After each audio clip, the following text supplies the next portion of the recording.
ओम श्री शक्ति नमः। ओम श्री शक्ति नमः। ओम श्री शक्ति नमः। चतुर्थ अंश 11वां अध्याय यदुवंश का वर्णन और शस्त्र अर्जुन का चरित्र। श्री पराशर जी बोले, अब मैं ययाति के प्रथम पुत्र यदु के वंश का वर्णन करता हूँ, जिसमें कि मनुष्य, शीर, गंधर्व, यक्ष, राक्षस, गुहा की पुरुष, अप्सरा, सर्प, पक्षी, दैत्य, दानव, आदित्य, रुद्र, वसु, अश्विनी कुमार, मरुदगण, देव ऋषि, मुमुक्षु तथा धर्म, अर्थ, काम और मोक्ष के अभिलाषी पुरुषों द्वारा सर्वदा स्तुति किए जाने वाले अकिलोक विश्राम अंतहीन भगवान विष्णु ने अपने अपरिमित महत्वशाली अंश से अवतार लिया था। इस विषय में यह श्लोक प्रसिद्ध है, जिसमें श्री कृष्ण नामक निराकार ब्रह्म ने अवतार लिया था। उस यदुवंश का श्रवण करने से मनुष्य संपूर्ण पापों से मुक्त हो जाता है। जिसमें श्री कृष्ण नामक निराकार ब्रह्म ने अवतार लिया था, उस यदुवंश का श्रवण करने से मनुष्य संपूर्ण पापों से मुक्त हो जाता है। यदु के शस्त्रजीत, कोष्ठ, नल और नहुष नामक 4 पुत्र हुए। शस्त्रजीत और शस्त्रजीत के हैय तथा वेणु नामक 3 पुत्र हुए। हैय का पुत्र धर्म नेत्र का कुंती का सजीत तथा सजीत का पुत्र महिष्मान हुआ, जिसने महिष्मति पुरी को बचाया। महिष्मान के भद्रसेनीय के दुर्दम के धनक तथा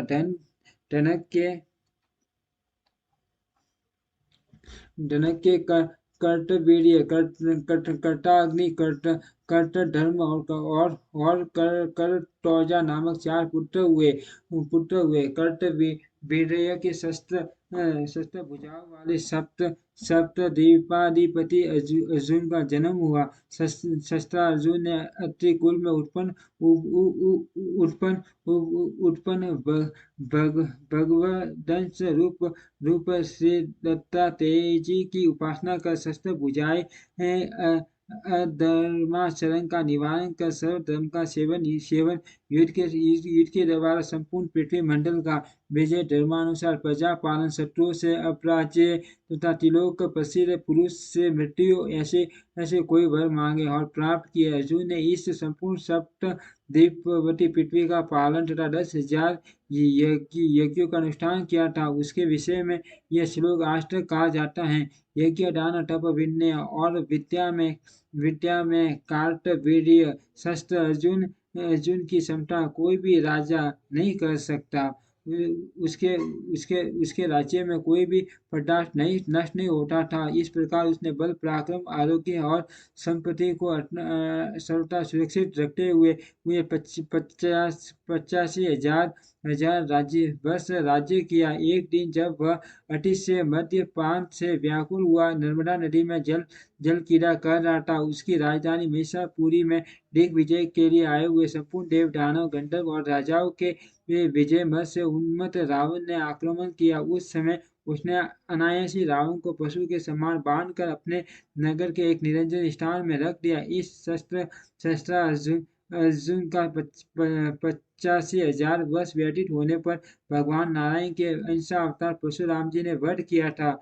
इसके 100 पुत्रों में से सुरसेन, वत्ससेन, मधु और जयध्वज ये 5 प्रधान थे। जयध्वज का पुत्र तालजंग हुआ और तालजंग के तालजंग नामक 100 पुत्र हुए।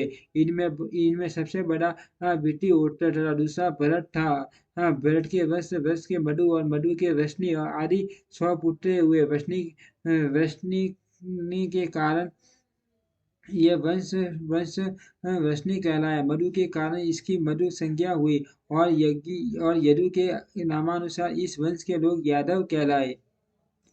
इति श्री विष्णु पुराणे षष्ठो एकादशो अध्यायम्। ओम श्री शक्ति नमः। ओम श्री शक्ति नमः।